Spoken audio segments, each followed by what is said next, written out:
Bonjour William Dab. Bonjour. Alors, c'est pas facile de faire la liste de vos nombreuses activités.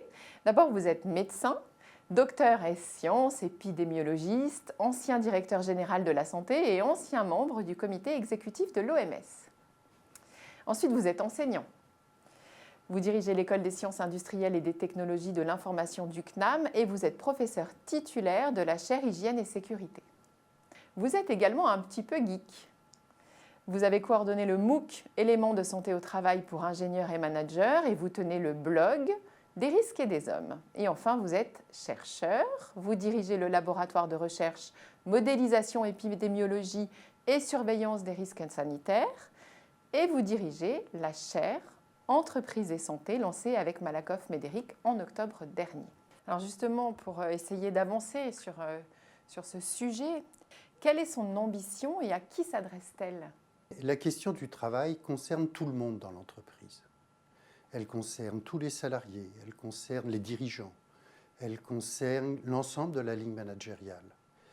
Et cet ensemble d'acteurs n'est pas touché actuellement par des formations, non pas pour en faire des spécialistes, il y en a, il en faut, mais pour réaliser que chacun, à sa place, joue un rôle le plus souvent implicite dans le domaine de la santé. Chaque manager, vis-à-vis de ses équipes, joue un rôle, un peu comme M. Jourdain faisait de la prose. Il ne le sait pas, mais il joue un rôle. Et ce rôle est en général protecteur. L'autre point, c'est que jusqu'à présent, pour des raisons très historiques, quand on s'est intéressé au travail dans les entreprises, c'était soit parce qu'on est en situation de crise, il y a eu des vagues de suicides par exemple, soit parce qu'il y a des intervenants extérieurs qui l'exigent.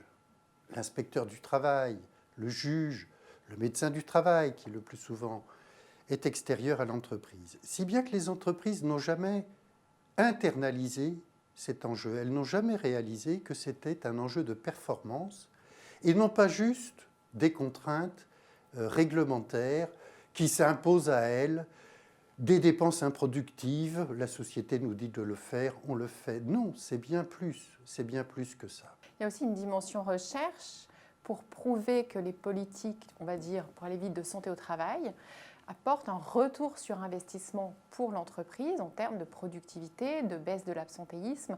Il y a aussi toute cette dimension dans la chaire. Bien entendu. Dans le monde entier, aujourd'hui, dans le domaine de la santé, les actions sont dites, on le dit en anglais, evidence-based medicine, de la médecine fondée sur les preuves, ou public health evidence-based, de la santé publique fondée sur des preuves. Des preuves de quoi? Des preuves d'efficacité. La santé au travail, la santé dans les entreprises ne doit pas échapper à ce mouvement. Il faut agir, bien sûr, mais pas de façon désordonnée. La bonne volonté ne suffit pas. Il faut montrer les conditions dans lesquelles les actions en santé dans les entreprises sont efficaces. Ceci relève de la recherche. Certaines études, y compris des études françaises, on en a peu, mais on en a quelques-unes, montrent que 1 euro investi dans le domaine de la prévention en rapporte, selon les problèmes, entre 2 et 7 euros à échéance de 18 mois. C'est un retour sur investissement très rapide. Moi, vous me donnez le moyen de transformer 1 euro en 5 euros, je vous assure que je vais le prendre bien volontiers. Les entreprises ne le savent pas. Alors, elles ne le savent pas parce que très peu de travaux l'ont montré. Et oui, en termes de recherche, notre premier objectif est de montrer le retour sur investissement des actions de prévention, ce qui va aussi montrer qu'on peut manager la santé dans les entreprises comme n'importe quel autre projet. Ce n'est pas quelque chose qui va arriver en plus de ce que les entreprises ont à faire. C'est une condition de leur performance. Pourquoi intégrer la santé au cœur de l'entreprise est également une réponse qui s'impose en cette période de transformation de l'économie. Dans le monde d'aujourd'hui, les entreprises sont soumises à un rythme de changement qui est très important. pour des raisons technologiques, pour des raisons financières, parce que les marchés évoluent, parce que les besoins des consommateurs évoluent, parce qu'il y a la mondialisation.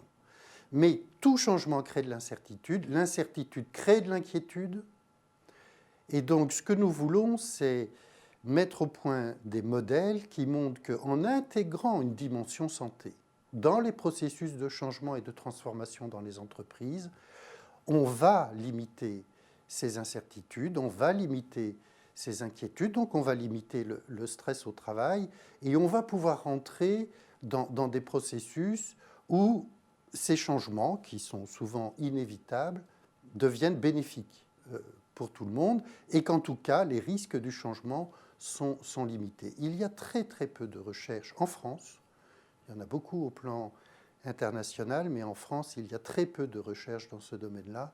Et oui, nous allons lancer plusieurs études qui permettront aux managers, aux dirigeants dans les entreprises, ceux qui sont responsables de la conduite des changements, de réaliser qu'en intégrant la santé et comment intégrer la santé, on facilite l'adaptation des entreprises et elles sont mieux à même de répondre aux besoins. Et donc, c'est tout simplement une condition de leur pérennité. Merci William Dab.